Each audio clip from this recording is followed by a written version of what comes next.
The time for convening having arrived, the Senate will come to order. All senators, please take your seats. All unauthorized visitors on the Senate floor, please exit the chamber at this time. Chair recognizes the senator from the 19th District. Thank you, Mr. President. The journal has been read and found to be complete. Is there objection to dispensing with the full reading of the journal? Hearing no objection, the reading of the journal is dispensed with. Is there objection to confirmation of the journal as read by the senator from the 19th District? If there is no objection, Chair hears the journal is confirmed.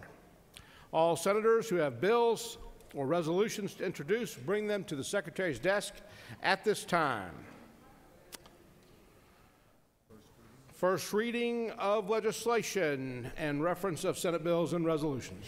Senate Bill 412 by Senator Lucas, the 26th, a bill to be entitled an act to amend an act to create a board of elections and registration for Hancock County and to provide for its powers and duties, approved April 20th, 2011, so as to change the number of appointment of the board, to change the manner of selection of the chairpersons, to provide for the continuation and order of the current members of the board, to provide for related matters, to appeal conflicting laws, and for other State purposes. and local government operations. Senate Bill 413 by Senator Mullis, the 53rd, and others, a bill to be entitled an act to amend Chapter 7 and Title 50 of the OCGA relating to Economic development. Senate Bill 414 by Senators Davenport of the 44th and others, a bill to be entitled an act to amend Chapter 1 of Title 35. Public safety. Senate Bill 415 by Senators Davenport of the 44th and others, a bill to be entitled an act to amend Chapter 6 of Title 40 of the OCGA. Public safety. Senate Bill 416 by Senators Cowsert of the 46th and others, a bill to be entitled an act to amend Chapter 3 of Title 35 of the OCGA. Public safety. Senate Resolution 1036 by Senator Wilkinson of the 50th, the resolution honoring the lives of Paul and James Dyer and dedicating a bridge in their memory and for other purposes. Transportation. Senate Resolution 1037 by Senator Mullis of the 53rd, a resolution creating the Senate Study Committee Natural on resources. Senate Resolution 1038 by Senator Mullis of the 53rd, a resolution creating the Joint Alternative Fuels Infrastructure Study Committee. Natural resources. Senate Resolution 1039 by Senator Mullis of the 53rd, a resolution honoring the life of Private First Class Charles. Transportation. Senate Resolution 1040 by Senator Harbison of the 15th, a resolution proposing an amendment to the Constitution. Higher education. Senate Resolution 1041 by Senator Thompson of the 14th and others, a resolution recognizing Reverend Transportation. Kenneth. Mr. President, that completes the order. First reading and reference of House bills and resolutions. House Bill 763 by Representatives Houston of the 170th and others, a bill to be entitled an act to amend Article 1 of Chapter Finance. 8. House Bill 784 by Representatives Carson of the 46th and others, a bill to be entitled an act to amend Title Insurance and labor. House Bill 808 by Representatives Willard of the 51st and others, a bill to be entitled an act to amend Chapter 1 of Title 15 of Ethics. House Bill 831 by Representatives Minor of the 135th and others, a bill to be entitled an act to amend Veterans Affairs. House Bill 859 by Representative Jaspers of the 11th and others, a bill to be entitled an act to amend Judiciary. House Bill 903 by Representative Strickland of the 111th and others, a bill to be entitled an act to Insurance and labor. House Bill 904 by Representative Strickland of the 111th and others, a bill to be entitled an act to amend Chapter Insurance and labor. House Bill 910 by Representatives Fry of the 118th and others, a bill to be entitled an act to amend Health and Human Services. House Bill 965 by Representatives Chokas of the 138th and others, a bill to be entitled an act to amend Insurance and labor. House Resolution 1113 by Representatives Willard of the 51st and others, a resolution proposing Ethics. amendment. Mr. President, that completes the order. Reports of standing committees. The Secretary will read reports of standing committees. Mr. President, the Senate Committee on Education and Youth has had our consideration of the following legislation and instructed me to report the same back to the Senate with the following recommendation. Senate Bill 328 due pass by substitute, respectfully submitted by Senator Tippins of the 37th. Mr. President, the Senate Committee on Education and Youth has had our consideration of the following legislation and instructed me to report the same back to the Senate with the following recommendation. Senate Bill 374 due pass by substitute, respectfully submitted by Senator Tippins of the 37th. Mr. President, the Senate State and Local Government Operations Committee has had our consideration of the following legislation and instructed me to report the same back to the Senate with the following recommendation. House Bill 940 due pass, Senate Bill 358 due pass, Senate Bill 359 due pass, Senate Bill 360 due pass, Senate Bill 361 due pass, Senate Bill 362 due pass, Senate Bill 377 due pass, Senate Bill 390 due pass, respectfully submitted by Senator Albers of the 56th. Mr. President, the Senate Committee on Regulated Industries and Utilities has had under consideration the following legislation and instructed me to report the same back to the Senate with the following recommendation. Senate Bill 352 due pass by substitute, respectfully submitted by Senator Jeffries of the 17th. Mr. President, the Senate Rules Committee has had under consideration the following legislation and instructed me to report the same back to the Senate with the following recommendation. Senate Resolution 942 due pass, respectfully submitted by Senator Mullis of the 53rd. Mr. President, the Senate Committee on Science and Technology has had under consideration the following legislation and instructed me to report the same back to the Senate with the following recommendation. Senate Bill 325 due pass by substitute, respectfully submitted by Senator Thompson of the 14th. Mr. President, the Senate Committee on Health and Human Services has had under consideration the following legislation and instructing me to report the same back to the Senate with the following recommendation. Senate Resolution 1029 do pass. Respectfully submitted by Senator Unterman of the 45th. Mr. President, the Senate Committee on Economic Development and Tourism has had under consideration the following legislation and instructing me to report the same back to the Senate with the following recommendation. Senate Bill 388 do pass. Senate Resolution 1027 do pass. Senate Resolution 1028 do pass. Respectfully submitted by Senator Beach of the 21st. Mr. President, the Senate Finance Committee has had under consideration the following legislation instructing me to report the same back to the Senate with the following recommendation. Senate Bill 379 do pass by substitute. Respectfully submitted by Senator Hill of the 32nd. Mr. President, the Senate Public Safety Committee has had under consideration the following legislation instructing me to report the same back to the Senate with the following recommendation. Senate Bill 365 do pass. Senate Bill 369 do pass by substitute. House Bill 747 do pass. Senate Bill 404 do pass. Respectfully submitted by Senator Harper of the 7th. Mr. President, that completes the reports. Secretary will read bills and resolutions for the second time. Senate Bill 364 by Senator Tippins of the 37th and others, Quality Basic Education Act, Annual Teacher, Principal, and Assistant Principal Evaluations provide provisions. Mr. President, that completes the order. It is now time for the morning roll call. Are there motions to excuse?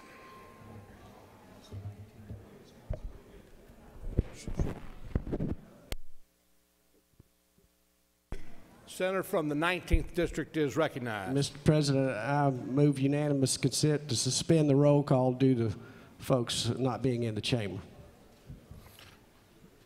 We have many special guests in the Capitol, other businesses being transacted in other places in the Capitol. Is there objection to the Senator's motion that we dispense with the roll call?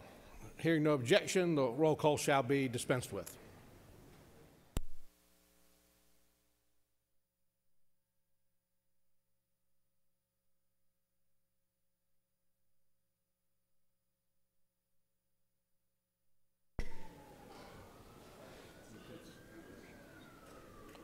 Senator from the 44th District.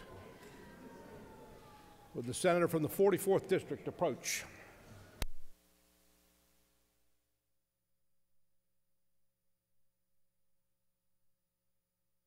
It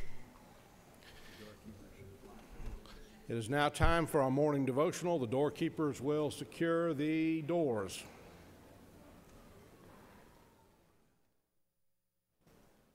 Doorkeeper will secure the doors. The Senator from the 44th District will lead us in the Pledge of Allegiance to the flag of the United States of America, the flag of Georgia, and also introduce our chaplain of the day. Would you join me, please, for the Pledge of Allegiance to our flag? I pledge allegiance to the flag of the United States of America and to the republic for which it stands, one nation, under God, indivisible, with liberty and justice for all. Now to the Georgia flag. Pledge allegiance to the flag and to the principles for which it stands, wisdom, justice, and moderation.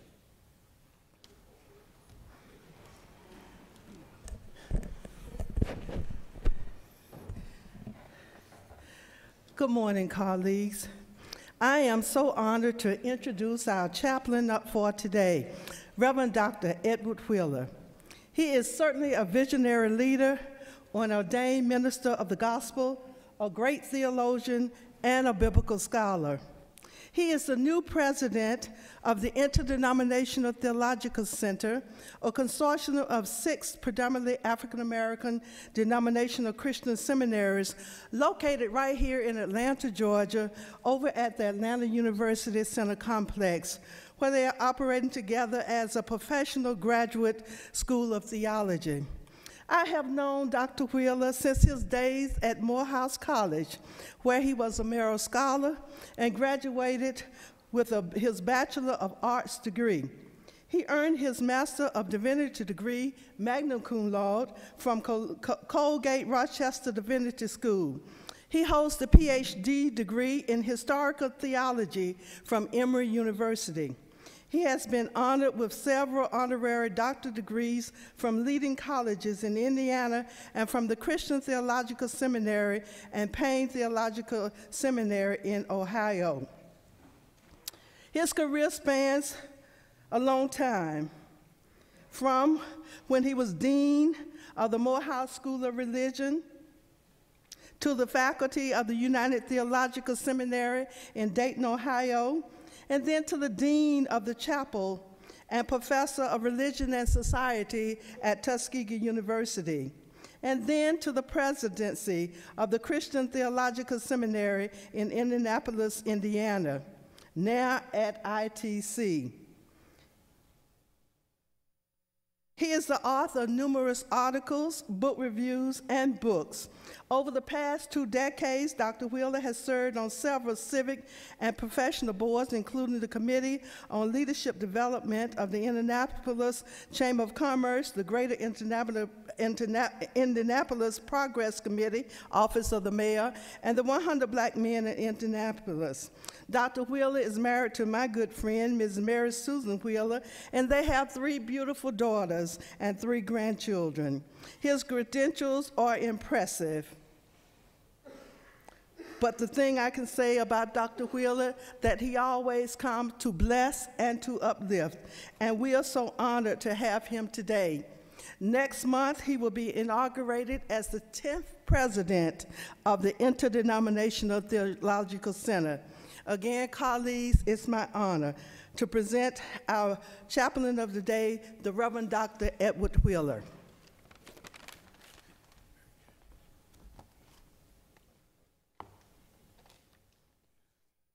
To Governor Nathan Deal, Lieutenant Governor Casey Cagle, to the honorable members of the Senate of the state of Georgia, and especially to my longtime friend, Senator Gail Davenport. I am honored and humbled to stand before you as one of a long list of persons who have been selected to serve you as the chaplain of the day. I bring you greetings from the faculty, students, staff, alumni, and board of trustees of the Interdenominational Theological Center that has since 1958 prepared men and women for a wide variety of Christian ministries locally throughout the state of Georgia, across America, and around the world. In the few minutes I have been so graciously given, I wish to call your attention to a short passage from the book of Acts found in the New Testament of the Christian Bible. That passage from Acts chapter 17, verse 26a, reads in the New American Standard Translation, "And he made from one man every nation of mankind to live on all the face of the earth." If I had to select a theme, my theme for this brief devotion is the unity of humanity. Paul, perhaps the most noted and celebrated convert to the Christian faith in its embryonic stage, finds himself in the great city of Athens, seeking to persuade his hearers that the message he proclaims is valid for the sophisticated population he is addressing. While Paul did not have great success in convincing the Athenians with his argument, Paul made an observation that over time has been validated by science, even though Paul made it as a theological assertion. Paul proclaimed that all of humanity came from the same source. That statement articulated Paul's belief in the essential unity of all humanity. To be sure, Paul, a well-trained man, was well aware of cultural, religious, ethnic, and language differences among people. However, despite the things that separated and distinguished people and made people different and unique, Paul recognized the essential oneness of all humanity. Paul proclaimed that all humanity was one based on the fact that every human being had been created from one common ancestor and by one creator. This month, our country celebrates African American or Black History Month. This has been a time when contributions of Americans of African descent have been recognized and honored.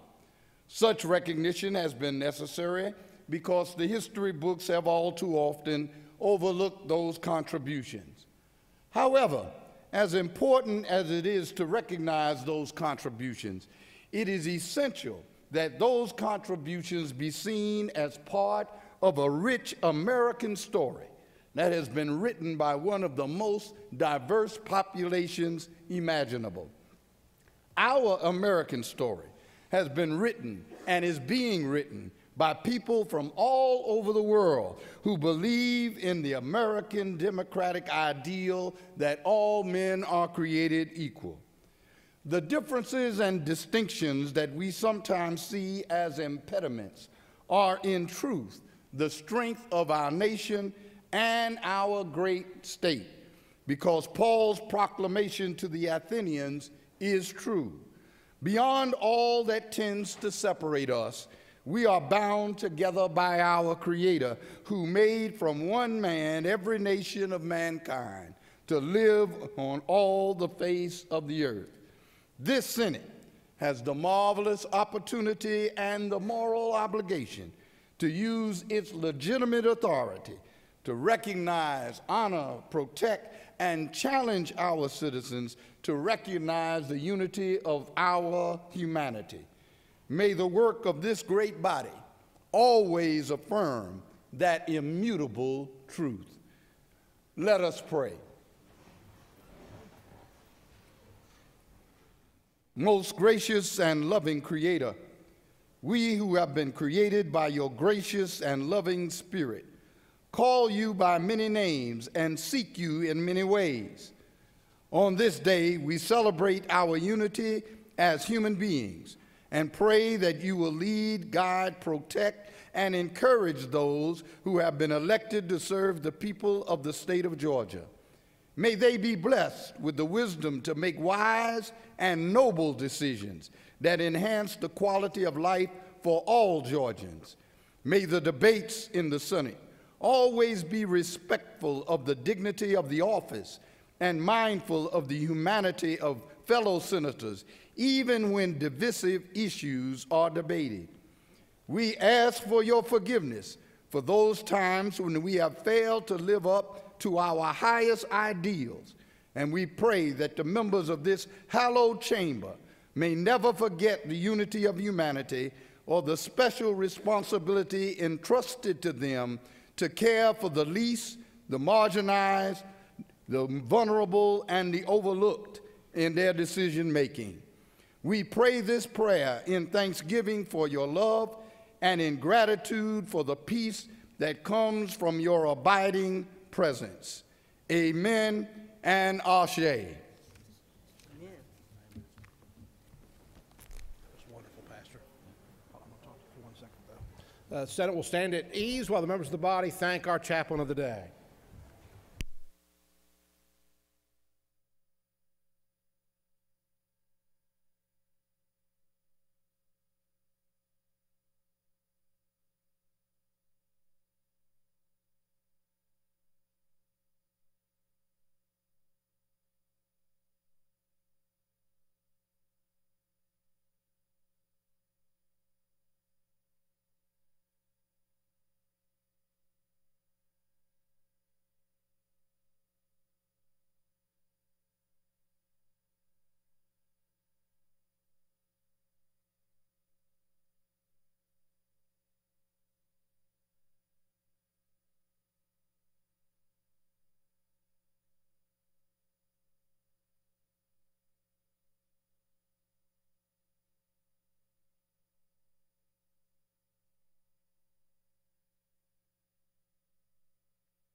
Senator from the 49th District is recognized for an announcement. Ladies and gentlemen of the Senate, I take great pleasure today to introduce a group of young people from Flowery Branch, Georgia. They're the Parachute Packers, and they do a lot of good work in our community and volunteer, and really they epitomize service to others. And if y'all would stand in the gallery for us, please. And if y'all wouldn't mind, give them a warm Senate welcome. Thank you very much. Thank you very much, Mr. President. Are there any unanimous consents?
Should I ask someone to approach at least?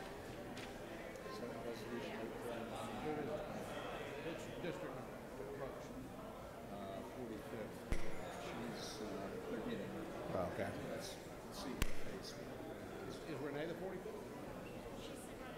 Will the senator from the 45th district please approach? If the senator from the 45th district would please approach.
We have a special recognition we would like to do, and Secretary will read a resolution.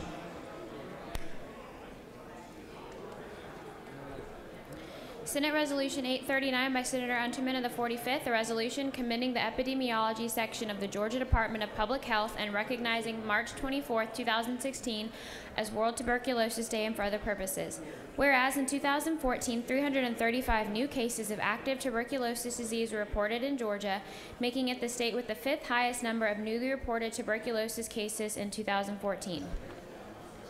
Now, therefore, be it resolved by the Senate that the members of this body commend the epidemiology section of the Georgia Department of Public Health for their invaluable contributions and recognize March 24, 2016 as World Tuberculosis Day.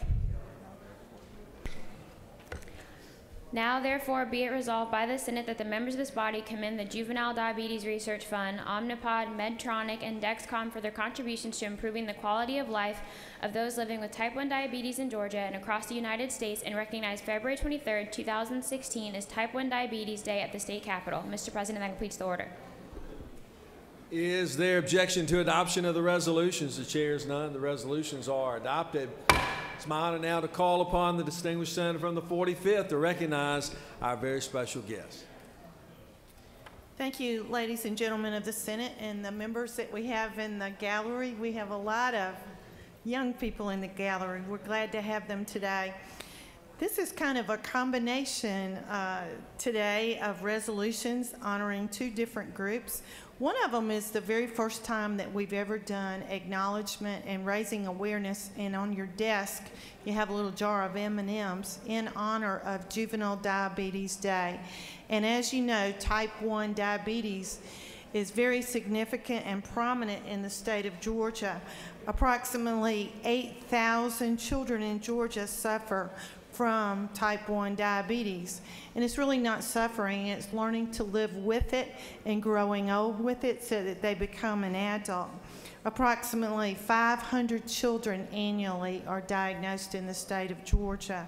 As you know, type 1 diabetes is an autoimmune disease. It starts off when you're very early. The sad thing is there's no known cure for it. We are working for a cure. We're raising awareness with the Juvenile Diabetes Research Foundation, and I hope those acronym JDRF becomes very familiar with the senators.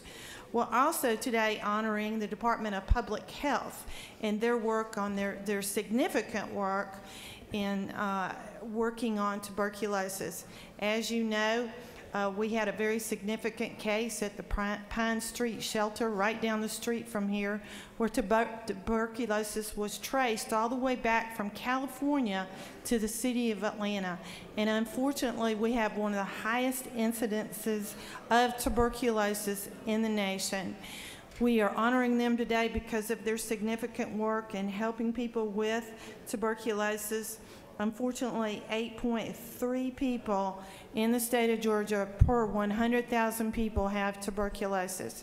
It's very significant in Fulton, DeKalb, and Gwinnett counties, and in Columbus, Georgia. Please give them a round of applause, both groups, for being here today.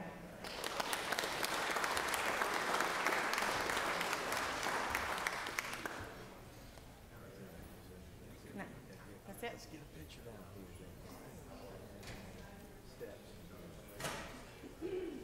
We have another special group we'd like to recognize. Secretary will read a resolution.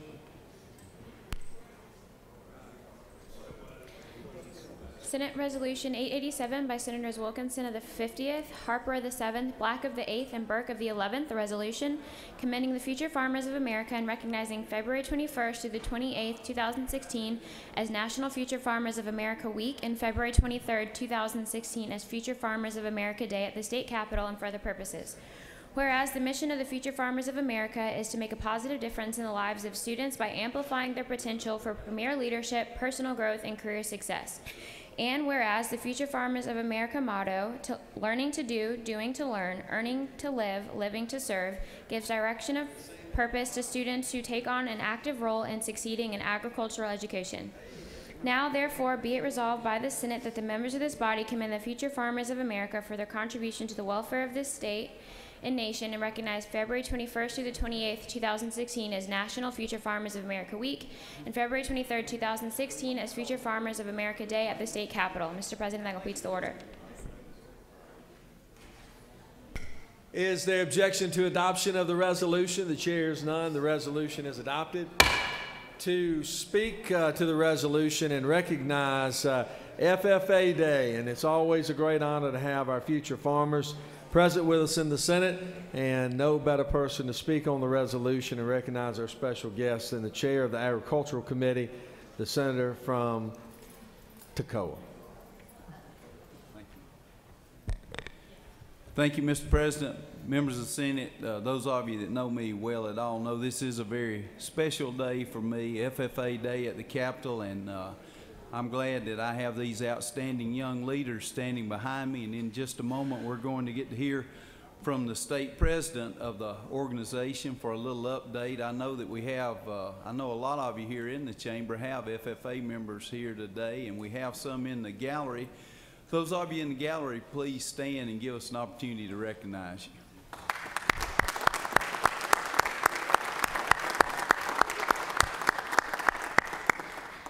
A little bit earlier, I was downstairs and they were taking pictures, and the senator from the 53rd was down there, and he was telling he was sharing with his constituents his prowess and how he brought that legislative livestock trophy back to the lieutenant governor's office this year.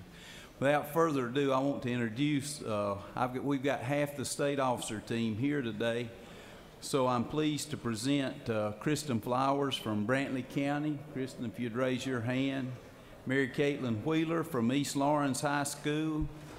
Lucius Hodges from Peach County. Also, we have the Executive Secretary of the Georgia FFA Association with us today, Ben Lashley.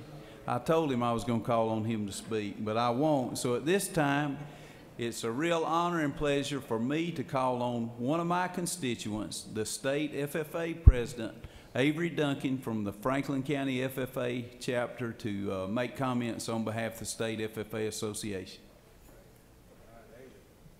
Thank you, Senator Wilkinson. First and foremost, I would like to thank everyone here for the amazing support that you have shown agricultural education in the FFA.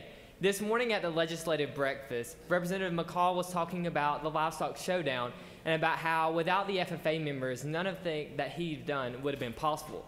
But I have to disagree. Without you, nothing that we have done in the FFA would have been possible. It wouldn't have been possible for nervous sixth graders to grow into adults that are capable of speaking in front of hundreds of people. It wouldn't have been possible for us to travel the state and the country learning about different agriculture and life skills and gaining new friends along the way. It would not have been possible for us to make connections that can lead to internships and jobs once we complete college. Everything that you are doing in the Senate today revolving around agriculture education is impacting every FFA member in the state of Georgia. We have over 39,000 FFA members in the state of Georgia, and a couple of them are with us here today. On behalf of everyone, we just want to thank you for the tremendous support that you show, and we hope that you will continue supporting agricultural education. Thank you. Well done, Avery. Well done. Well done.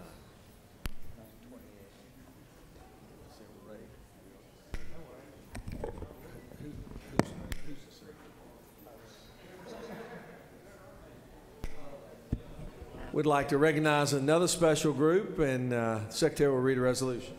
Senate Resolution 928 by Senators Harbison of the 15th and McCune of the 29th, a resolution recognizing February 23, 2016 as Columbus State University Day at the state capitol and for other purposes. Whereas Columbus State University recorded its largest class ever this year and now serves 8,440 students from across the country. And whereas the citizens of Columbus and the state of Georgia are justly proud of Columbus State University and its contributions to this state. Now, therefore, be it resolved by the Senate that the members of this body recognize February 23, 2016 as Columbus State University Day at the state capitol and congratulate the university on its many outstanding accomplishments. Mr. President, that completes the order. Is there objection to adoption of the resolution? The chair is none. The resolution is adopted. We appreciate the great work of Columbus State and what they're doing on behalf of not just simply the citizens in the community, but across our great state and beyond. It's my honor now to call upon the distinguished senator from the 15 to recognize our very special guest. Thank you, Mr. President. On behalf of the senator from the 29th as well, I would like to welcome the president of Columbus State University, Dr. Chris Markwood, along with Dr. Kim Shaw. Dr. Shaw is the professor of physics, co-director of UTEC Columbus, and CASE's 2015 Professor of the Year. They're also accompanied by Carly Henson, Vice President of Scholastic Affairs. Dr. Chris Markwood would like to hear from him a few comments.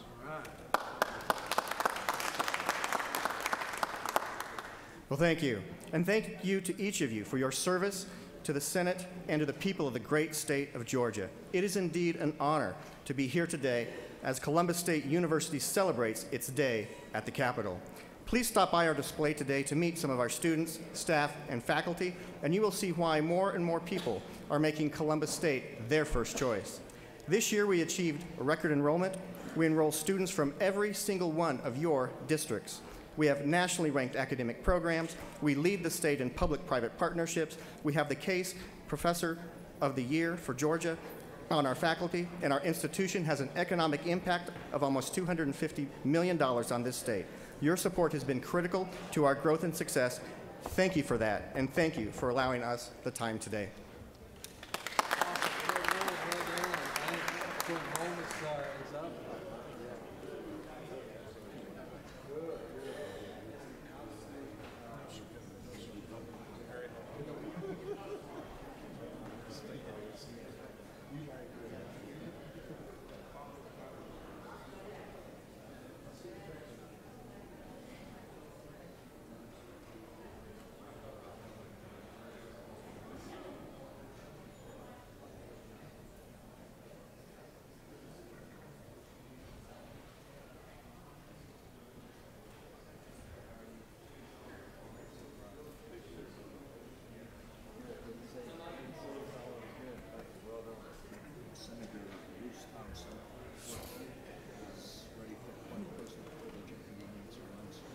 Chair recognizes Senator from the 14th on a point of personal privilege.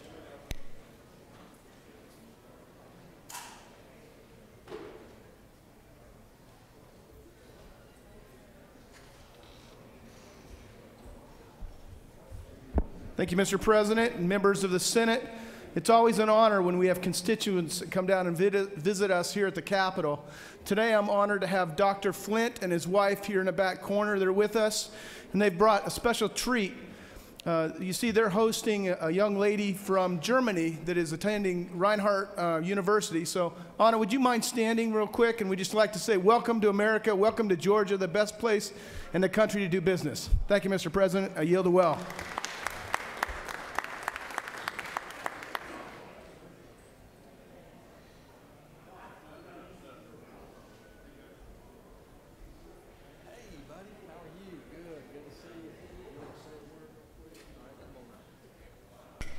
We always appreciate so much when our congressional partners come to visit us, and it makes it extra special when they've been a colleague of ours here in the Senate. It's my honor now to recognize and have say a few words, Congressman Buddy Carter. Thank you, Governor. It's always good to be back home, I can tell you that, and I feel like I'm at home when I'm here in the State Senate, and I cannot tell you how much I appreciate your work. Just to bring you up to date very quickly on what's going on in the 1st Congressional District of Georgia, the Savannah Harbor Expansion Project, the dredging of the Savannah Harbor, is well on its way. Thanks to the commitment from the state of Georgia, the $266 million in bonds that the state has issued, that now has jump-started that project, and it is underway. So thank you for that commitment. Thank you also for everything that you do for our state. You guys do a wonderful job, and I cannot tell you how nice it is to see a body that actually functions. I really do appreciate it. Congratulations and good luck throughout the rest of the session.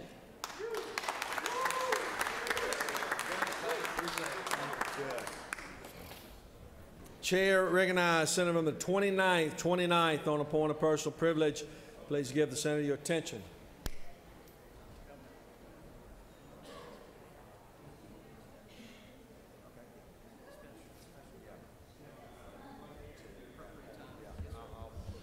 Thank you, Mr. President. I wanted to take my time this morning to talk about an important subject. Corrupt elected leaders willing to sell out the freedom of many to satisfy the base financial interests of a few. I'm speaking, of course, about the British Parliament's view of slavery and the slave trade in the late 1700s and early 1800s. And I wanted to spend a few moments today talking about someone who fought against that a gentleman named William Wilberforce. Born in 1759, William Wilberforce never had the physical presence one would hope to possess in a fight. Thin and short, Wilberforce compensated with a powerful vision, an appealing eloquence, and an indomitable will. Elected to Parliament in 1780 at the age of 21, Wilberforce spoke out against the war with America in no uncertain terms, labeling it cruel, bloody, and impractical. But he drifted from issue to issue without a central focus until a conversion to Christianity sparked what would be a lifelong calling. Revolted by the hideous barbarity of the slave trade then prevalent in the world, he determined in October 1787 to work for its abolition. Abolitionism was a tall order in the late 1700s, viewed widely at the time as integral to British naval and commercial success. Slavery was big business. It enjoyed broad political support, as well as widespread, though essentially racist, intellectual justification. For 75 years before Wilberforce set about to end the trade in slaves and ultimately slavery itself, Britain enjoyed the sole right by treaty to supply Spanish colonies with captured Africans. The trade was lucrative for British slavers, but savagely merciless for its millions of victims. Wilberforce labored relentlessly for his cause, forming and assisting organizations to spread the word about the inhumanity of one man owning another. Our motto must continue to be perseverance, he once told followers, and what a model of perseverance he was. He endured and overcame just about every obstacle imaginable, including ill health, derision from his colleagues, and defeats almost too numerous to count.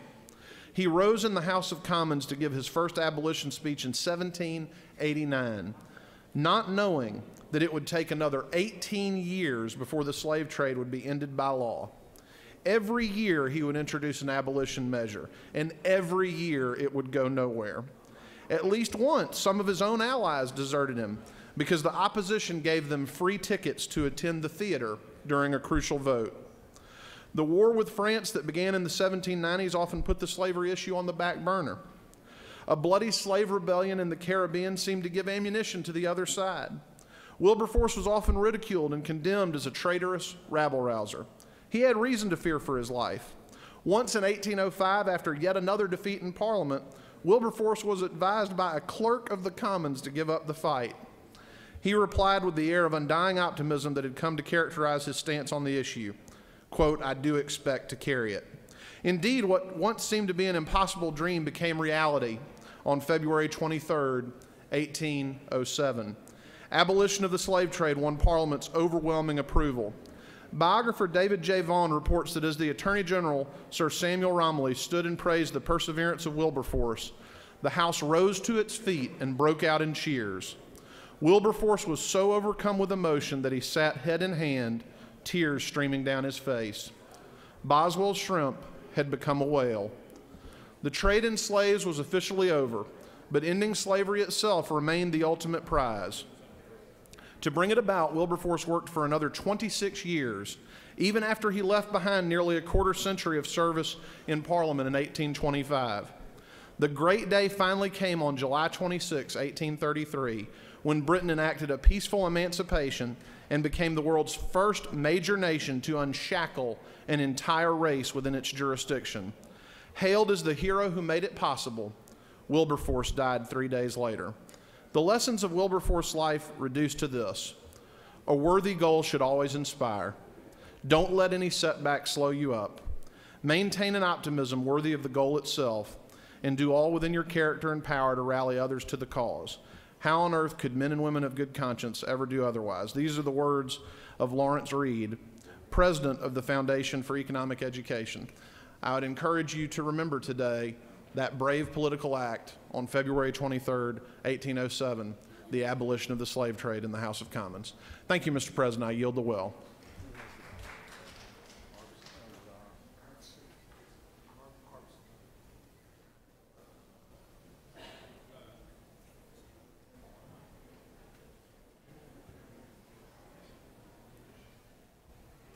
We would like to present the Doctor of the Day, and to do so, I call upon the distinguished Health Committee Chairman, the Senator from the 45th. Thank you, ladies and gentlemen of the Senate. We have today with us Dr. Markeisha Fleury. She's a general internal medicine physician with over 12 years of clinical experience. She graduated, we won't hold this against her, from LSU in the Health Sciences Center in Shreveport, Louisiana. Dr. Fleury completed a residency in internal medicine at the University of Florida in Shands in Jacksonville, Florida. Her current role is the National Accounts Medical Director for Optum in Atlanta. I think the thing that is most significant about her career pathway has been that she has studied extensively and done background research about health disparities and has written and lectured on understanding issues that affect the health of underprivileged and minority populations. Please give a warm Senate welcome to Dr. Fleury.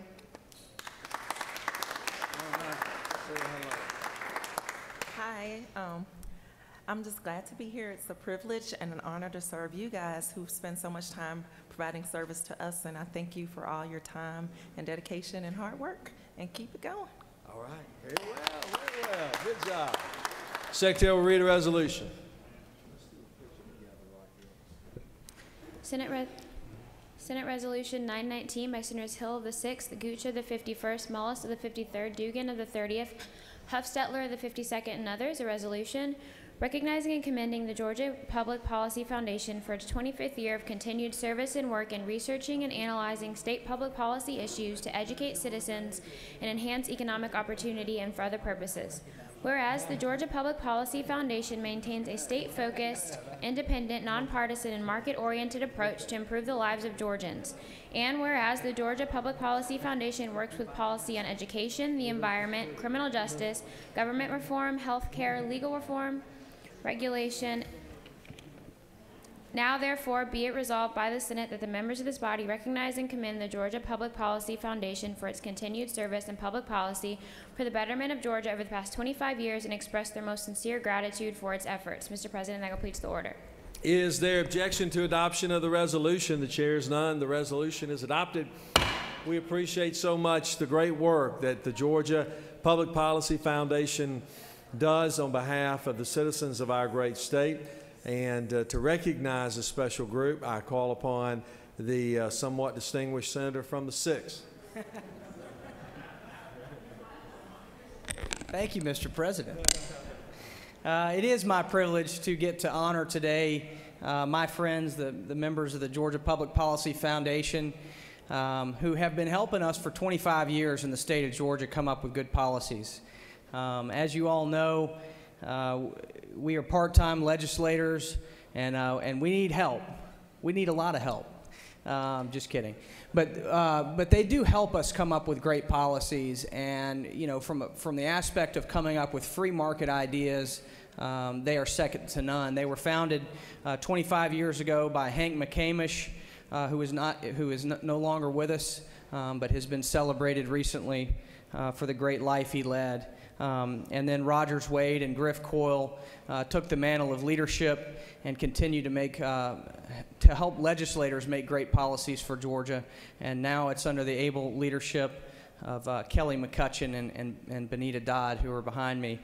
But anything from education to health care to criminal justice reform to the issues of water and even welfare reform, they have been helpful to us for these last 25 years. And the purpose of this is just to honor them and to thank them and to encourage them to continue doing the great work that I believe makes Georgia a better state and moves us forward. So at this time, I call upon my good friend and cousin Kelly McCutcheon to come speak to the resolution. Thank you. Hank McCamish, our founder, was a great Georgian and a great man. He gave us two rules. The first was not attack individuals, but focus on ideas. The second was make sure you get your facts right, because he understood that not only was this critical to our credibility, but he truly believed that when individuals that may be coming from different perspectives agreed on a set of facts, they're much more likely to make good decisions. So for 25 years, we have done our best to live up to that promise to Hank, to the citizens of Georgia, to our members, and to you. And we hope we can continue to do that for another 25 years. Thank you very, very much. All right, well done. That was good. Roger's great. Appreciate it. Let's step down this picture.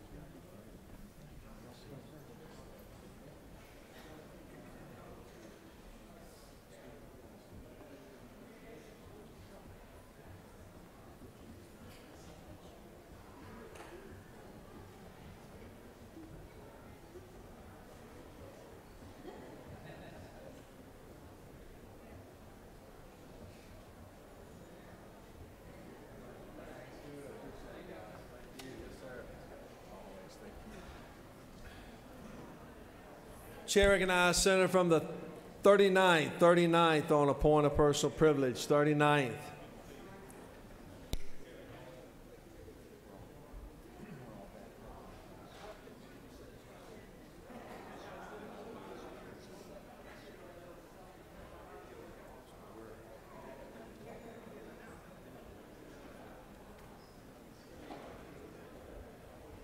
Mr. President, members of the Senate, I rise on a point of personal privilege.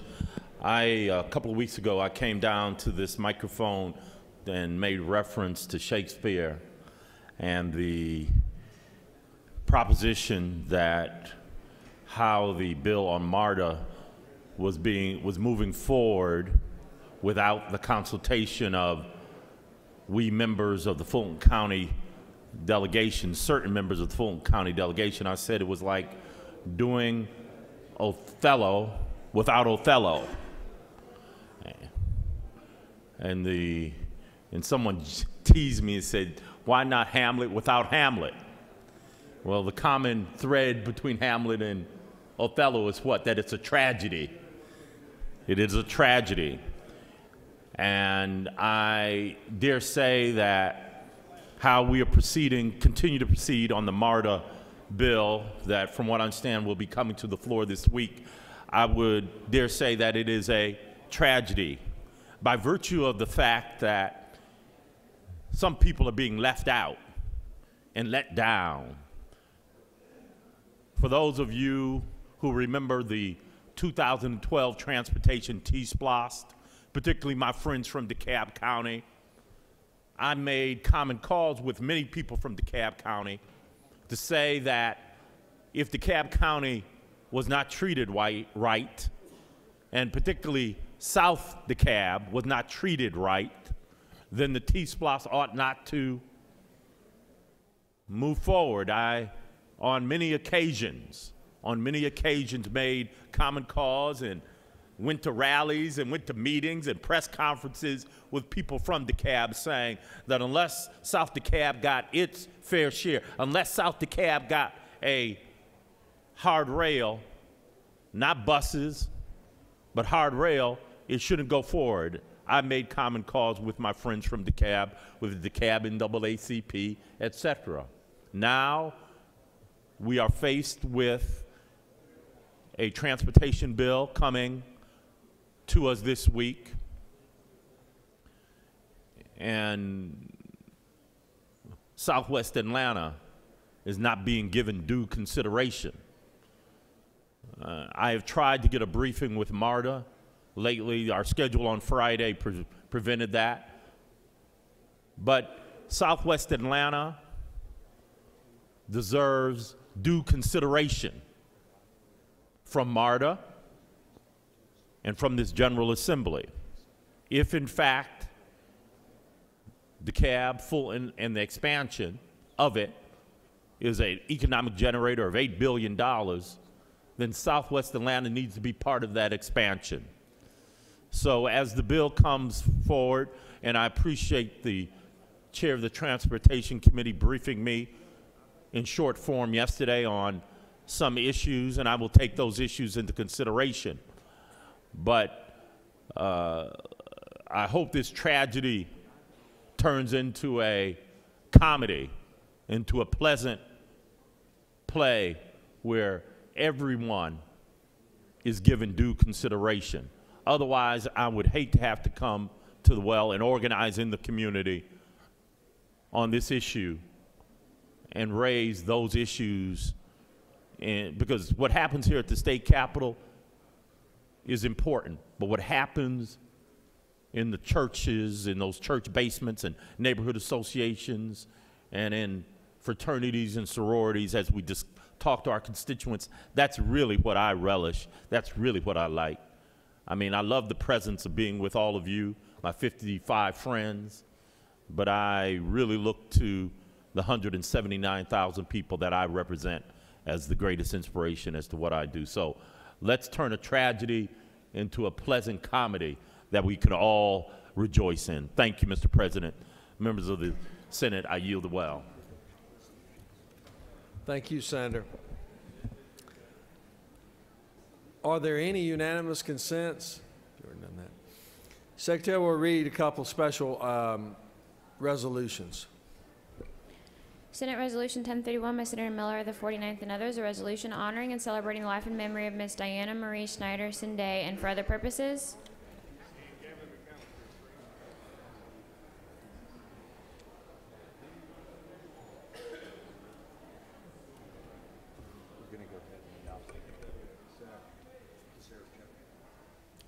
Is there objection to adoption of the resolution? Chair is none. The resolution is adopted. Secretary will read another resolution. Senate Resolution 1042 by Senator Gooch of the 51st, a resolution recognizing probate judge Anita Mullins of the on the grand occasion of her retirement and for other purposes. Is there objection to adoption of the resolution? Chair is none. The resolution is adopted.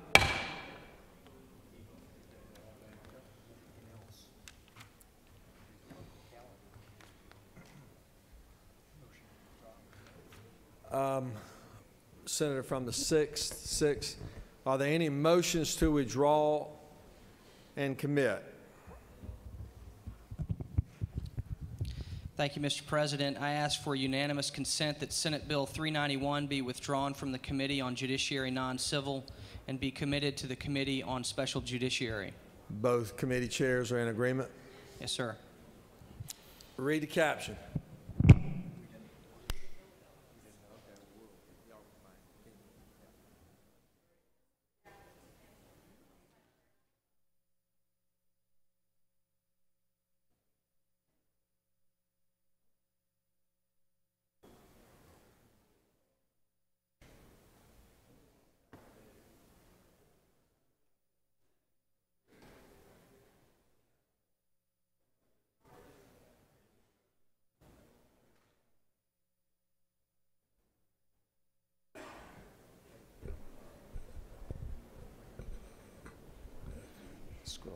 Senate Bill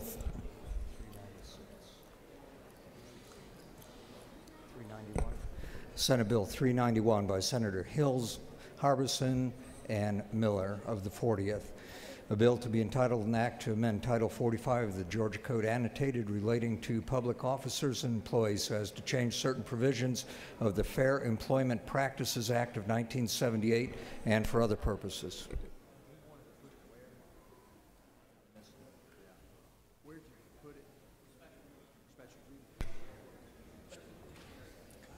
Is there objection? Without objection, the bill will rest now in the Special Judiciary Committee.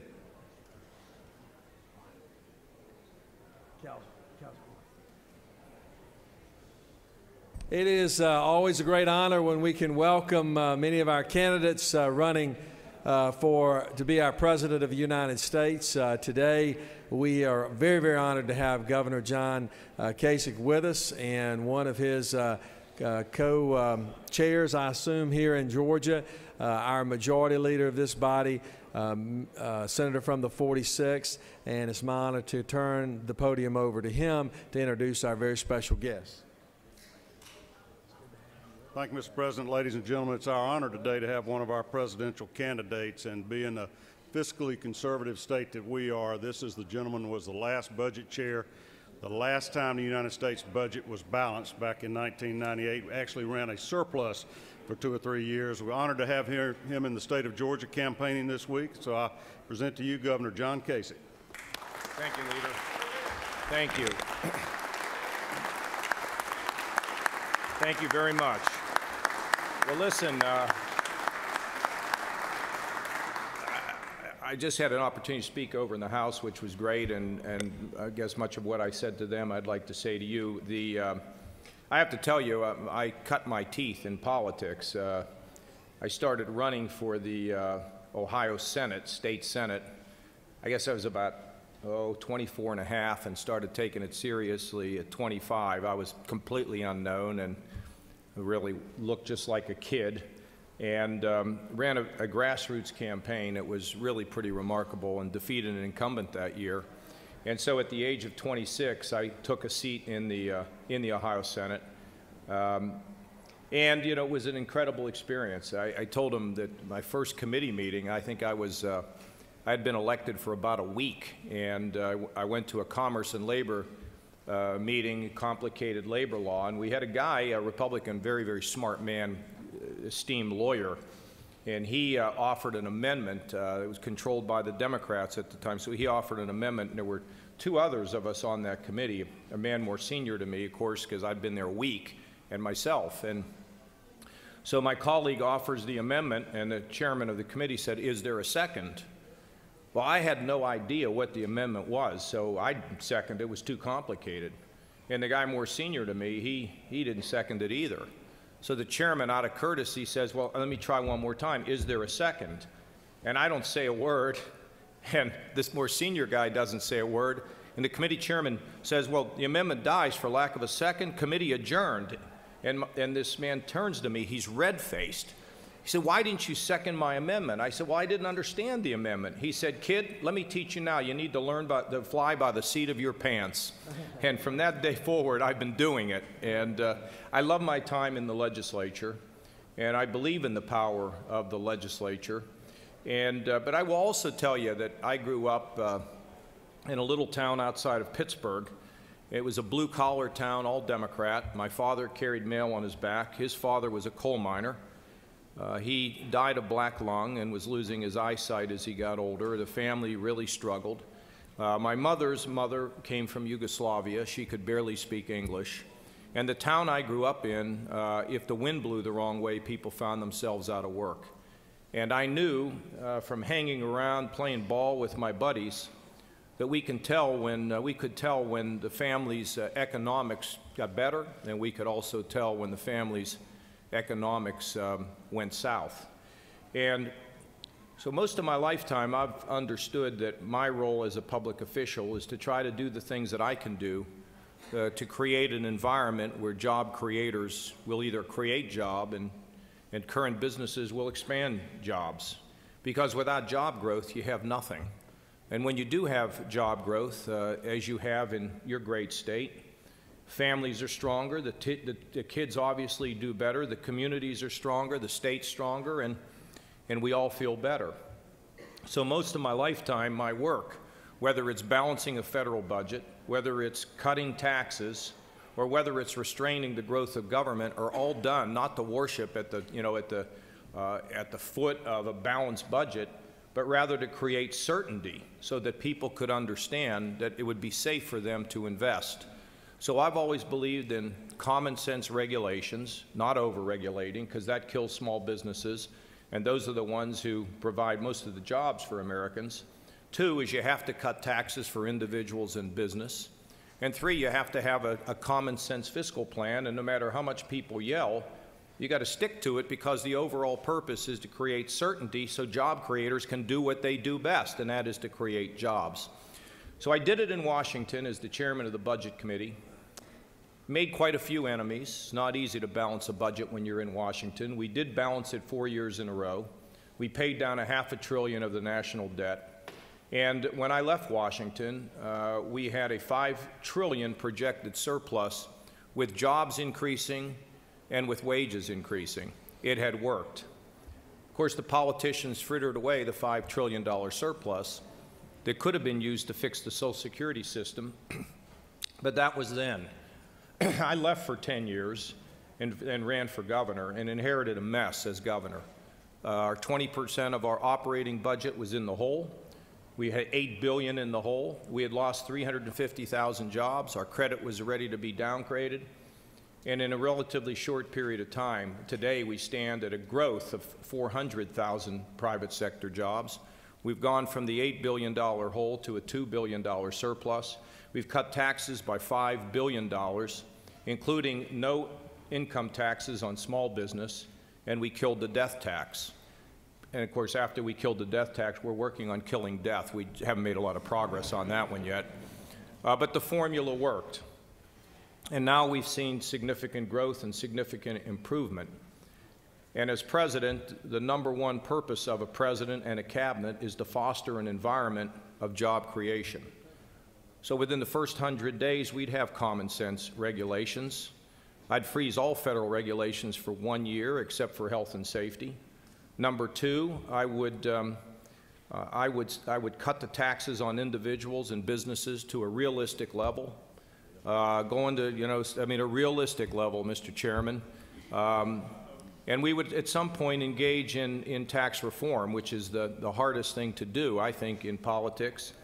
And we would have a proposal that would limit the growth of government. And in the course of that, I would want to ship back to you, all this in the first 100 days, I would like to ship welfare back to you. You manage the welfare system on your values. And I would encourage you, as we're trying to do in Ohio, first of all, to provide an incentive for those who are on welfare to be able to get pay raises without losing more benefits than they gain through their pay raise. And secondly, to be able to bring businesses into the welfare office so we start training people for jobs that exist and not in a vacuum. I want to turn education, the 104 education programs, into 4 block grants, including special education, so you can begin to run education. And when we look at income inequality, which clearly exists in this country, we could be in a position to give our young people the skills. And when I meet with young people, I always ask them if they've ever heard of Stephen Curry, the basketball player. And I say, why do you think Stephen Curry is going to make so much money? And they all say, because he's got the skills. And I said, and if you have the skills, whether you're black, white, red, or yellow, nobody can keep you down. So we've got to drive an education system that you push and hold accountable the local school boards all across this state, and take an education system that was drafted 150 years ago, and let's move it into the 21st century. And mentoring programs are another way in which I think we've got to move. Transportation, everybody struggles with infrastructure. Right now, you pay federal gas tax, you send your money to Washington, they cook up some scheme and they send less back. Why don't we send a penny down there to maintain the interstate, and then you keep all those federal taxes that you're paying right here in Georgia and take care of your own infrastructure, okay? And in the area of Medicaid, I absolutely believe that if we can empower the states and remove a lot of the restrictions, force the states to spend money for Medicaid on Medicaid, not on paving highways, that you can come up with creative solutions to cover the working poor and the whole population that is affected by Medicaid. And then finally, job training. I mean, why are we trying to job train out of Washington? Let's job train right here in the state of Georgia, in Ohio, in Massachusetts, and all across America. So I believe that with the transfer of power, money, and influence to where we live, that you can run things, that you can do a better job and innovate a leviathan of big government that is not acting like we are. Frankly, we need to Uberize the federal government. We need to Uberize government at all levels. Now, let me also say to you that I don't believe that economic growth is an end unto itself. I believe that economic growth can also allow us to reach down and pull those who live in the shadows. It's high time we stop ignoring the mentally ill, the drug addicted, the working poor, the developmentally disabled, and help our friends in the minority community feel as though America is a place where they can have success, entrepreneurship, and an opportunity to live out their God-given purpose. So as legislators, and as a governor of Ohio, I'm an American and an Ohioan before I'm a Republican or a Democrat. I think too much of the time in this country we've spent time bickering with one another, and we're not even sure what the heck we're bickering over. Sometimes just because somebody in the other party says something, we assume they're wrong. There are a lot of young people standing in here today. I think if you ask them if what I just said is true, they would tell you that they entered into the world of politics to change the world, not to fight on partisan ground. Now, there's nothing wrong with fighting on principle. I've done it all my lifetime. But I'm an American before I'm anything else. And finally, what a privilege you have to be members of the Georgia Senate. By the way, what a privilege it is for me to be able to speak to some of you today. You know, I happen to believe that the Lord has made us all special, given us certain things that are unique to all of us. And I happen to believe that we find our purpose in life when we can recognize that we were made to do something to heal our world, to heal the world in which we live. You know, you've got a lot of responsibility representing a lot of people. But I actually believe that the strength of our country doesn't rest in state houses or White Houses. It really rests where we live, in the communities. It's the nurse, it's the teacher, it's the person that takes the time to spend time with the widow, it's the person that visits the hospital to help a family through a tough time. You see, I think in America we're yearning to be connected again. I think we're yearning to believe that we can solve problems instead of waiting for somebody to come in on some sort of a stallion and fix our problems, because we know it won't work that way. Let me just tell you, if I'm president, I'll deal with the Social Security and the budget and the regulations and fixing the military and all of those things. But in order to revive, I think, the spirit of our country, it's in us to motivate the people we represent and tell them that they clearly can change that part of the world in which they live. Believe it, young ladies. Believe that you can make this world a better place, because that's what we're here to do. And we carry out that mission, we'll make our families, our communities, our state, and our country a far better place. Thank you all for the opportunity to be here this morning. Thank you.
Mr. Secretary, are there any bills or any objections filed on the bills on the local consent calendar?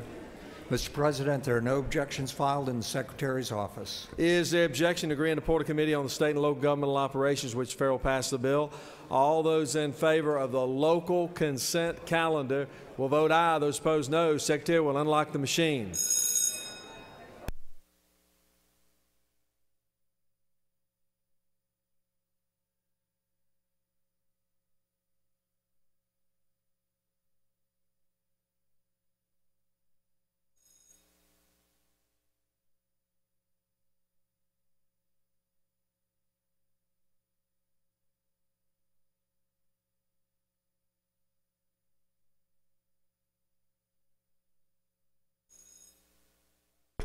like to recognize, we've got a special group up in the gallery, and Senator from the 53rd will be recognized too.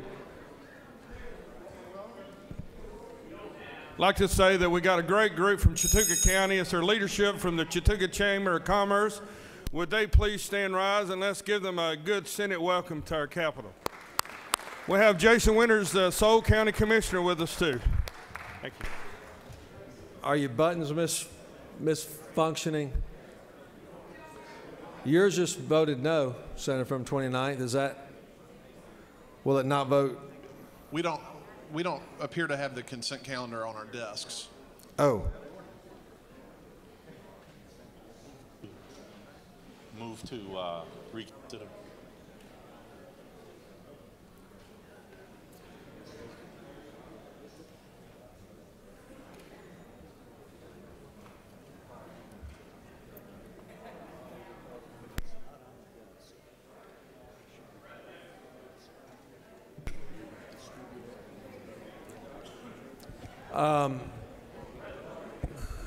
Senator from the 39th, what purpose you rise? I move reconsideration, unanimous consent until the body has the local consent calendar on the desk. I mean, I think I can. We don't have it. Yeah, no need for that motion. We're going to nullify that vote. Secretary just reported he thought that had been obviously in the book. Evidently, it's not. That will be distributed, and we will take that matter up momentarily.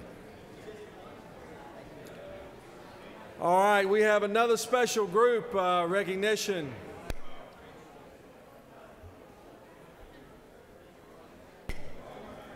Let me have the Senate's attention. We get a little bit noisy in here. I know there's a lot going on.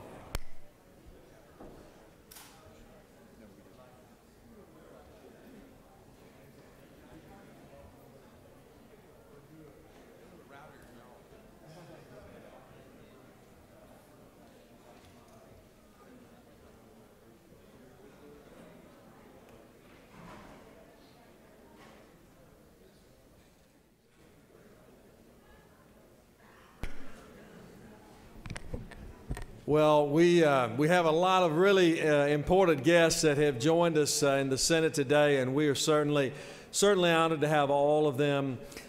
Today, however,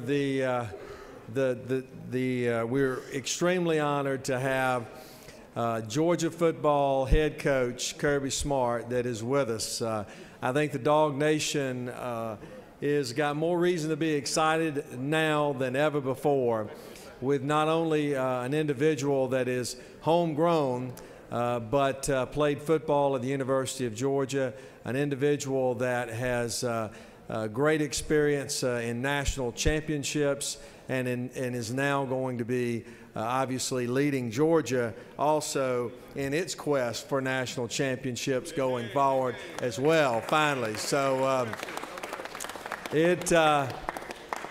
I had the chance to sit down with Kirby just casually, and the thing that impresses you most is not that he is just a remarkable football coach, but he is a remarkable individual as well, a person that brings a lot of energy and excitement, and I think great things are not only in store for him, but also for Georgia and the University of Georgia as well. So it's a great honor for me to present to you our football head coach at the University of Georgia, Kirby Smart. Thank you, Lieutenant. Have a warm welcome, Lieutenant Governor there. Honored to be here before you today. Y'all are a lot less rowdy than that group over there on the other side, and a lot easier to communicate with. Yeah, better looking, somebody said back here. He said it, not me. But it's an honor to be here. And proud to be the coach at the University of Georgia. I want to thank President Moorhead and Athletic Director Greg McGarity for all the support they've given me since my arrival in December. and we are excited going forward. Tell you what, we're in a great place. We're trying to unite the dog nation. All these guys behind us, I'm assuming these are all UGA guys, right, back here? So that's it. I expect it to be going in a positive direction and everybody on the same page. But again, honored to be here before you. Looking forward to our G-Day game coming up quickly here. We got April 16th. We're trying to get 93,000 out there for that game, so we'll need everybody to be there for it. Thanks again. Appreciate it, and go Dogs. Well done. Well done. Appreciate you as well. Great. Good, good.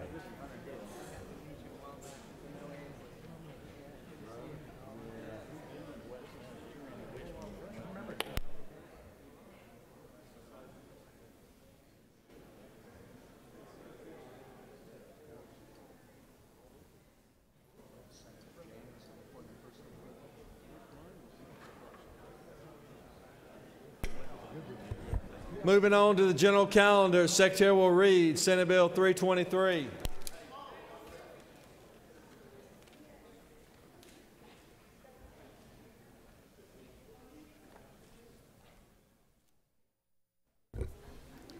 Senate Bill 323 by Senator Dugan of the 30th and others, a bill to be entitled, an act to amend Chapter 18 of Title 50 of the Official Code of Georgia, annotated related to state printing and documents, so as to provide for public disclosure, not to be required for any documents pertaining to an economic development period by any agency and for other purposes. Mr. President, the Senate Committee on Economic Developments recommends that this bill do pass. Respectfully submitted, Senator Beach of the 21st.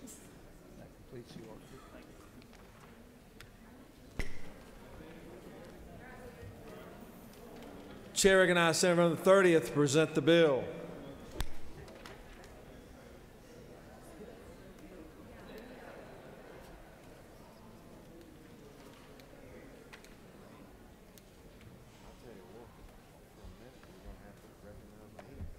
Thank you, Mr. President. Friends, you remember in 2012, we provided some protections for the Economic Development Authority to kind of keep their information during negotiations close hold.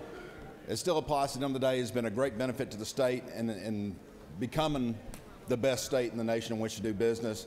All this bill does is extend that to other state organizations they're talking to while those negotiations are going on. As soon as the negotiations are complete, one way or another, then everything is open up for public review. Subject to your questions.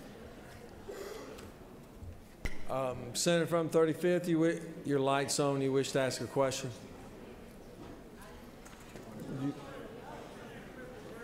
Oh, I'm sorry, I didn't see it. Yeah, okay, no questions, Senator. Clear the screen. No questions. Thank you. Or yield the well. Does any other senator wish to speak for or against the bill? Is there objection? Agreed. A point of committee which fail pass the bill. Chairs none. Point of committee is agreed to. Shall the main question be now put? Are there any objections? Chairs none. Main question is ordered. Shall this bill now pass? Questions on the pass of the bill. All those in favor of the bill will vote aye. Those opposed, no. Secretary will unlock the machine.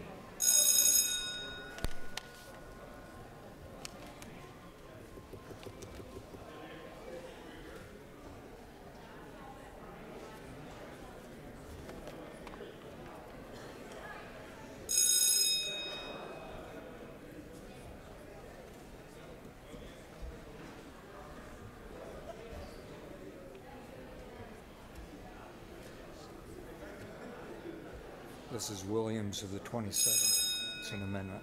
What committee is it? State and local governmental operations.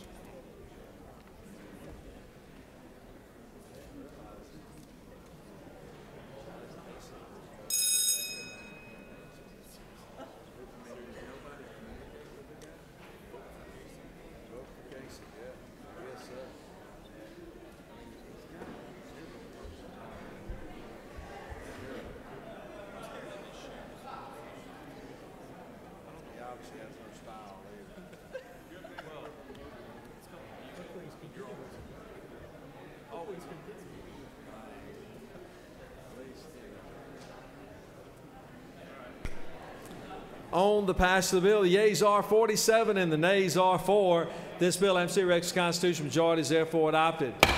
Secretary will read Senate Bill 356. Senate Bill 356 by Senator Williams of the 27th and others, a bill to be entitled an action amend Title 4 of the OCG relating to animals so as to provide for a definition of the term owner, derived from impoundment of animals for any violation of Article 1 of Chapter 11 of said title, to amend Article 1 of Chapter 10 of Title 15 of the OCG relating to magistrate court so as to provide for the foreclosure of liens on animals, provide for later matters to appeal convicting laws, provide for an effective date and for other purposes. Mr. President, the Senate Committee on State and Local Government Operations recommends that this bill do pass, respectfully submitted by Senator Albers of the 56th. Mr. President, that completes the order. Just kidding. We have an amendment, if you will read as well. Mr. President, Senator Williams of the 27th offers the following amendment to Senate Bill 356 by deleting the quotation at the end of line 161 and inserting between lines 161 and 162 the following. In the event that an owner is adjudicated not guilty of all charges specified in a petition filed pursuant to this code section, such owner may request for the agency that filed the petition a refund of all costs paid by the owner pursuant to such petition. In making any such claim for refund, the procedures provided in code section 48-5-380 shall apply. Mr. President, that completes the order. Chair recognizes Senator 27th to present the bill.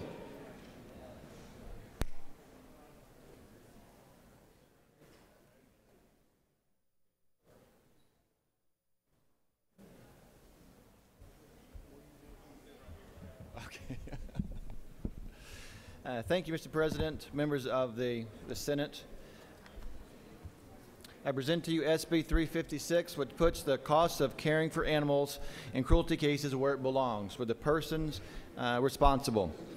This bill establishes the legal process so that anyone who has had his or her animals lawfully seized due to cruelty may be required to pay for the animal's care. It also allows a prosecutor in a cruelty case to petition a court to order the defendants to pay for the care of his or her animals. So basically, if you own some animals and you're involved in criminal activity and they're seized, it can be your responsibility to pay for their care.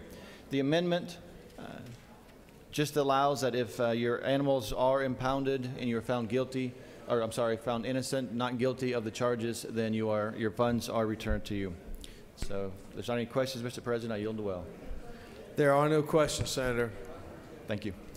The question is on the amendment by the author, amendment number 1, Senator from the 27th. Is there objection? Without objection, the amendment number 1 is adopted. Now, does any other senator wish to speak for or against the bill? Is there objection read in Port of Committee which fail pass the bill? Chairs none. Port of Committee is agreed to. Shall the main question be now put? Are there any objections? The chairs none. The main question is ordered. Shall this bill now pass? Questions on the pass of the bill. All those in favor of the bill will vote aye. Those opposed, no. Secretary, unlock the machine.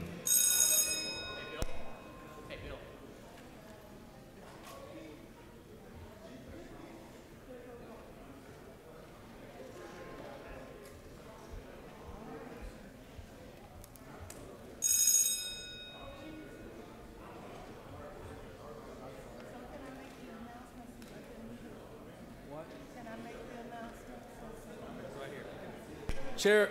Chair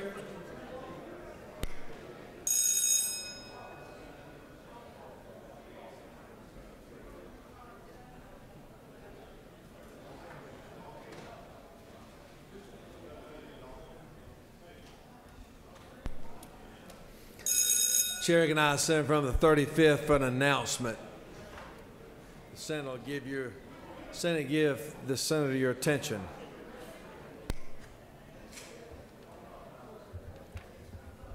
Thank you, Mr. President. Senators, today is the day for the Women's Caucus.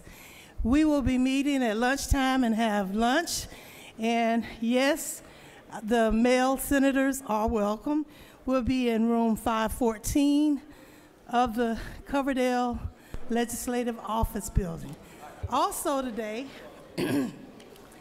we have Bernard Katampa, who is in room 122. He is from the Democratic Republic of Congo. He's an entrepreneur. He has come here to do business with Georgia and to become acquainted with the abundant opportunities that we have here in the state of Georgia. They're already doing business here, and he's an orator for the Pan-African Exchange Economic Empowerment Summit. And he is the relative of Nelson Mandela. So thank you very much. I hope that you can come to see him. I put the flyers on the desk. I believe they might be passed out now, talking about the great leader from the Congo. Thank you very much. I yield the will.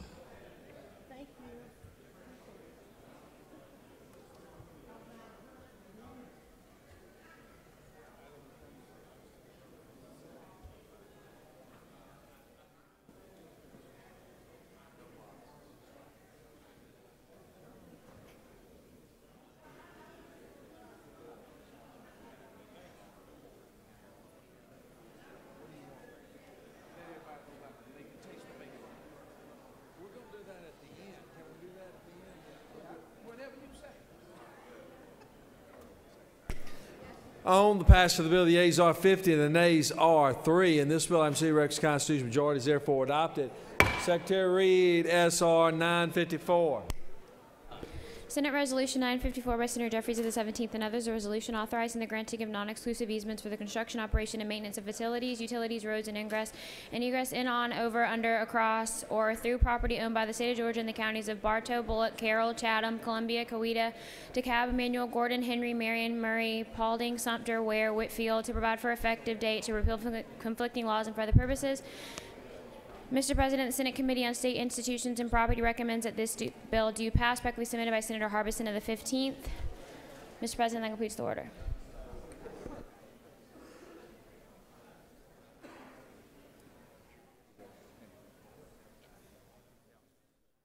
Chair recognizes the senator from the 17th. Present the bill.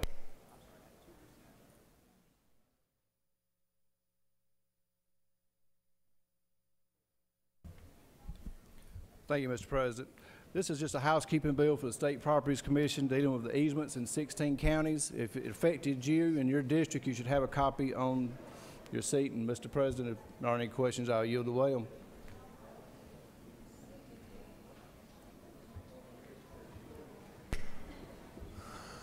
Did you, you told them it was the property, okay. No questions. Any other senator wish to speak for or against the resolution? Is there objection to agree in the report of committee which will pass the bill? All those in favor of the bill will vote aye. Those opposed, no. Secretary, unlock the machine.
On the adoption of the resolutions, yeas are 53, the nays are 0.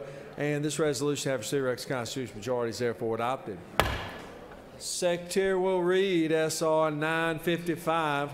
Senate Resolution 955 by Senator Jeffries of the 17th and others, a resolution authorizing the conveyance and lease of various state-owned real properties to provide for an effective date to repeal conflicting laws and for other purposes. Mr. President, the Senate Committee on State Institutions and Property recommends that this resolution do pass, respectfully submitted by Senator Harbison in the 15th. Mr. President, that completes the order.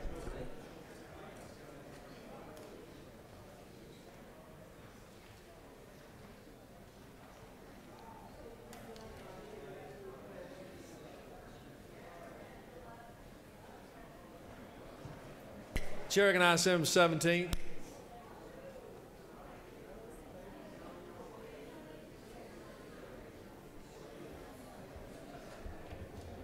Thank you, Mr. President. This is the same as the last bill, but this deals with conveyances in 9 counties, and if it affected your district, you should have a copy on your desk. And Mr. President, if there's no questions, I'll yield the way. Down here with the picture, there are no questions that I see. There's none that you see.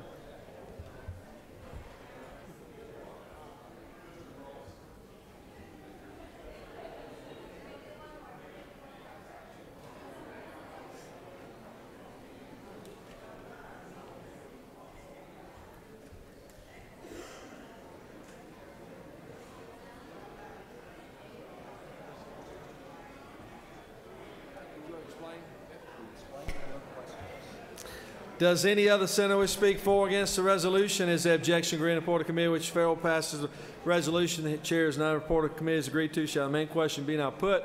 Are there any objections? Chair is none. Main question is ordered. Shall this resolution now pass? All those in favor will vote aye. Those opposed, no. Secretary will unlock the machine.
On the passage of the resolution, the yeas are 52, the nays are 0, and this resolution have received requisite constitutional majority is therefore adopted. Let me have the Senate's attention for just a moment. Earlier on the local consent calendar, can I have your attention for a moment? Can I have your attention for a moment? The local consent calendar was not in your book. That was an oversight by the Secretary's office. It has now been distributed to everyone on the local consent calendar. Is there objection with us taking up the local consent calendar now? Without objection, that will be in order. Mr. Secretary, are there any filed objections? Mr. President, there are no objections filed. Is there objection to agree in the Report of Committee on which is favorable passage of the bill on the local consent calendar? All of those in favor of the local consent calendar will vote aye. Those opposed, no. Secretary will unlock the machine.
Let me have the Senate, or on the passage of the bill, the yeas are 53, the nays are 0, and the local consent calendar, the bills on the local consent calendar have been adopted. We have one more very, very special presentation we would like to do. Secretary will read a resolution. Senate Resolution 711 by Senators Beach of the 21st, Mullis of the 53rd, Miller of the 40th, Miller of the 49th, Gooch of the 51st, and others, a resolution recognizing and commending Mr. A. Paul Wood upon the grand occasion of his retirement and for other purposes. Whereas he served his country honorably as a captain in the United States Army Airborne Special Forces and the Louisiana National Guard. And whereas he has served in numerous leadership roles within the electric cooperative industry. And whereas he currently serves Georgia as chairman of the Georgia Tourism Foundation. Now, therefore, be it resolved by the Senate that the members of this body recognize and commend Mr. A. Paul Wood for his outstanding service to the electric cooperative industry, congratulate him upon the grand occasion of his retirement, and extend to him their most sincere best wishes for continued health and happiness. Mr. President, that completes the order.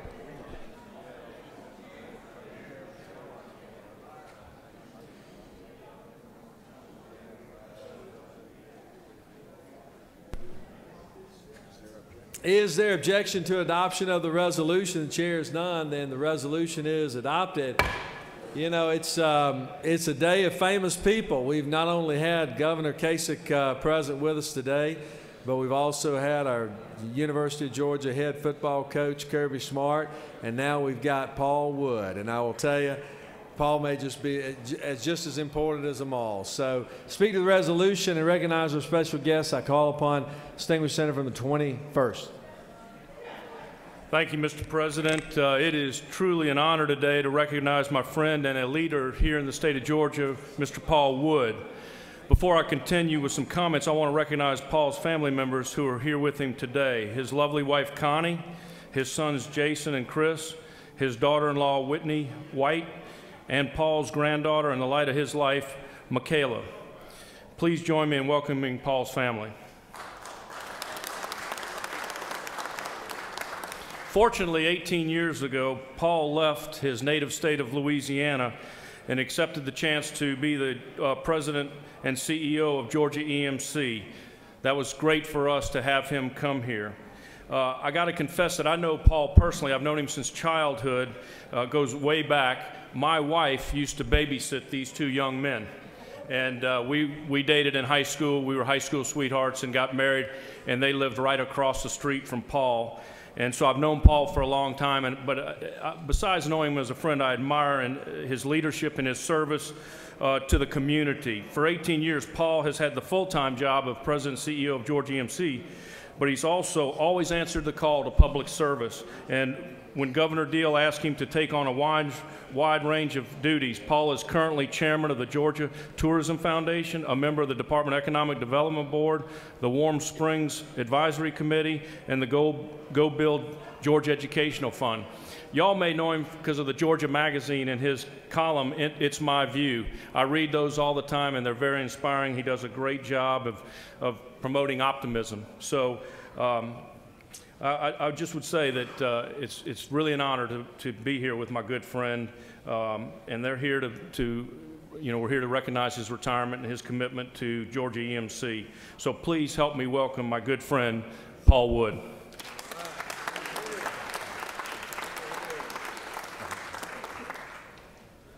Governor Cagle, Mr. President, and Chairman Beach, thank you for this honor. I'm truly humbled to be recognized today in this respected body of public servants. As it was mentioned, I was born and raised in Louisiana, and when I moved to Georgia to lead Georgia EMC, I felt very fortunate.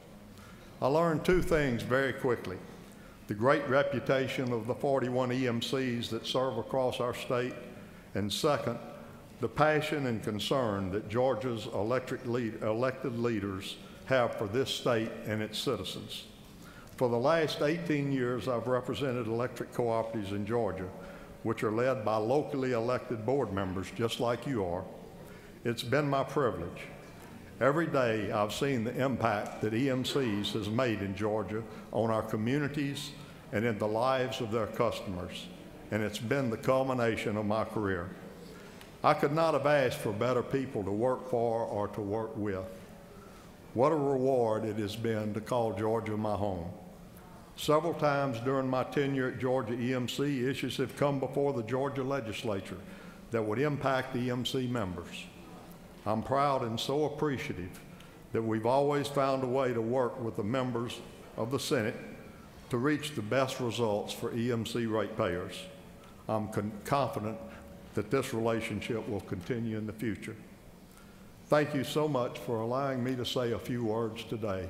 I appreciate this honor. Thank you. Well done, Paul. That's good. I appreciate it so much. Good job. Good job. Great. Such an honor. Here's your resolution. We'll take a picture. Great. Let's get a picture down here on the steps together. Chair recognizes Senator from the 37th. Mr. President, I ask for unanimous consent that we suspend the rule for read a bill for the first time.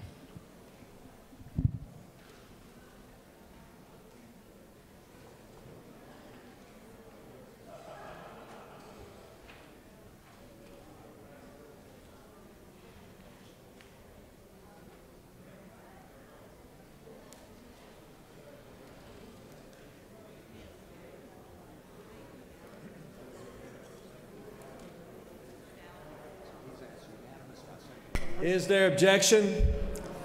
Without objection, we will suspend the rule so the bill can be read for the first time. Secretary will read.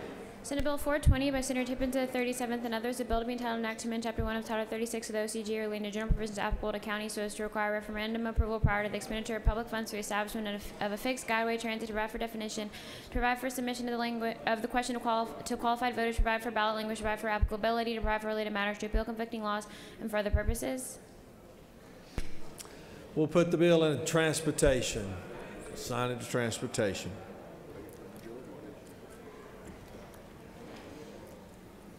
Recognize the majority leader. Thank you, Mr. President. I move the Senate stand adjourned until 10 a.m. on Wednesday, February 24th. Read the announcements. Rules will be held upon adjournment in 450 Capitol, Government Oversight at 1 p.m. in 125 Capitol, Appropriations Transportation Subcommittee at 1 p.m. in Mez 1, Appropriations Judicial Subcommittee at 1 p.m. in 341 Capitol, Ethics has been canceled, Retirement at 2 p.m. in 310 CLOB, Appropriations Community Health Subcommittee at 2 p.m. in 341 Capitol, Appropriations Agriculture and Natural Resources Subcommittee at 2 p.m. in Mez 1, Judiciary at 2 p.m. in 307 CLOB, State and local governmental operations at 2 p.m. in 125 Capitol, banking and financial institutions at 3 p.m. in 310 CLOB, appropriations, human development, behavioral health, and developmental disabilities, public health subcommittee at 3 p.m. in 341 Capitol, natural resources and the environment has been canceled, appropriations, public safety subcommittee at 3:30 in Mez 1, judiciary non-civil at 4 and 307 CLOB, Transportation at 4 p.m. and 450 Capitol. Appropriations Bond Subcommittee at 4 p.m. and 341 Capitol. Mr. President, that completes the announcements.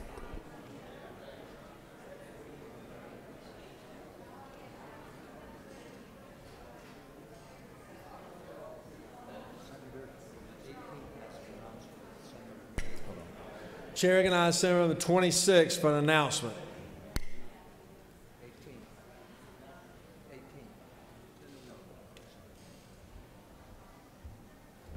Thank you, Mr. President. Ladies and gentlemen, tonight is a taste of Macon. I would suggest that you don't miss it because we have all the food you can eat in all kinds. So please come out and join us this afternoon.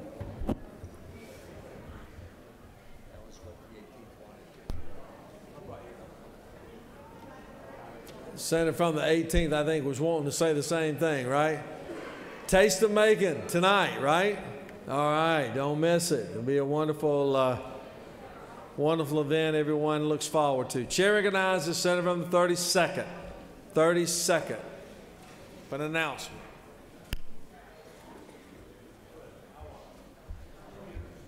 And Senators, if you're looking for peace and calm in the midst of the storm, we look forward to seeing you tomorrow morning at the Legislative Devotion Group downstairs in 125 at 7:15 a.m. It's a rewarding place to be for a lot of us, and we look at lifting up and studying the words of Jesus. And I look forward to seeing you there tomorrow morning. Every Wednesday morning, we're here in session at 7:15. Thank you. Chair recognizes Senator from the 43rd for an announcement.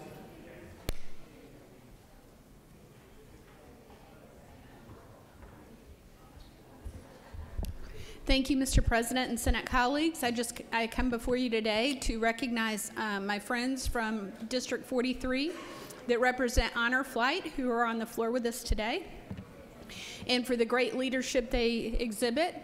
Honor Flight is a fantastic program that I've had the opportunity to participate in, and it's where they send 25 World War II veterans or Korean War veterans to D.C. for the day.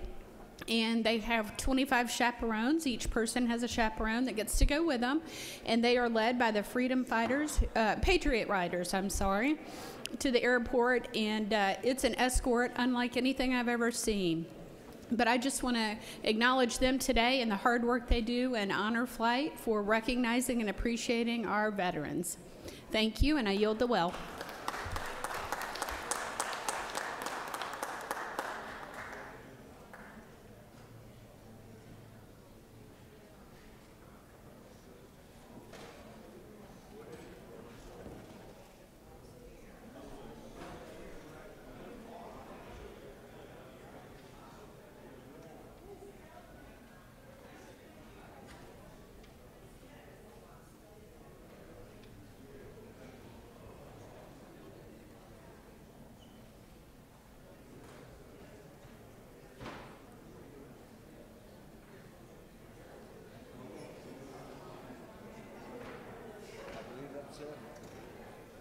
Any other announcements?